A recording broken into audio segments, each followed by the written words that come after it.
अल्लाह के नबी हजरत नूह अलैहिस्सलाम बार बार अपनी उम्मत को अल्लाह के पैगाम सुनाते रहे कि वो आपस में एक दूसरे पर जुल्म ना करें, एहसास मोहब्बत को कायम करे, नस्ल जात के नाम पर एक दूसरे को तकलीफ ना दे, रिश्ते की कदर को मुकद्दम रखें। तो हजरत नूह अलैहिस्सलाम की कौम बार बार आपका मजाक उड़ाने लगती, इतने पत्थर मारती कि आप कई दिनों तक पत्थरों में ढके रहते, फिर सेहतयाब होते, फिर अल्लाह के दीन की तबलीग करते, यहाँ तक के 950 साल गुजर चुके। बिल आखिर अल्लाह के नबी नूह अलैहिस्सलाम ने हाथों को बुलंद करके अल्लाह के दरबार में दुआ की कि ऐ अल्लाह, ये मेरी उम्मत कभी भी हिदायत नहीं पाएगी। ऐ परवरदिगार, ये तेरे अजाब का मजाक उड़ाते हैं, इन्हें दिखा कि तू क्या ताकत रखता है।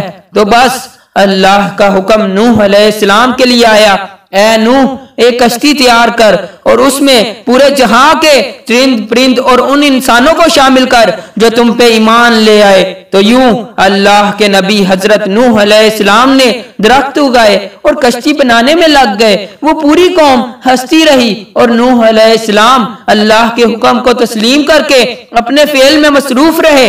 तकरीबन 100 साल के बाद वो कश्ती तैयार हो गई और नूह अलैहिस्सलाम तमाम चरिंद परिंद के जोड़ों को उन कश्ती में सवार कर ही रहे थे कि इतनी देर में सांप और बिच्छू आपकी खिदमत में हाजिर हुए और कहने लगे, ऐ अल्लाह के नबी, इस निजात की कश्ती में हमें भी सवार करो। अल्लाह के नबी नूह अलैहिस्सलाम ने फरमाया, तुम तो इंसानों को तकलीफ देते हो, उनको काटते हो। तो यूं सांप और बिच्छू रो के अल्लाह के नबी से अर्ज करने लगे, ऐ अल्लाह के नबी, आप हमारी नस्ल को बचाएं, हम आपसे वादा करते हैं जो भी इंसान सलामुन अला नूहिन फिल आलमीन पढ़ेगा, हमें कसम है अपने वजूद की, अपने खालिक की, हम कभी भी उनको तकलीफ नहीं देंगे। उस वादे के बाद अल्लाह के नबी नूह अलैहिस्सलाम ने सांप और बिच्छू के जोड़ों को भी कश्ती में सवार कर दिया।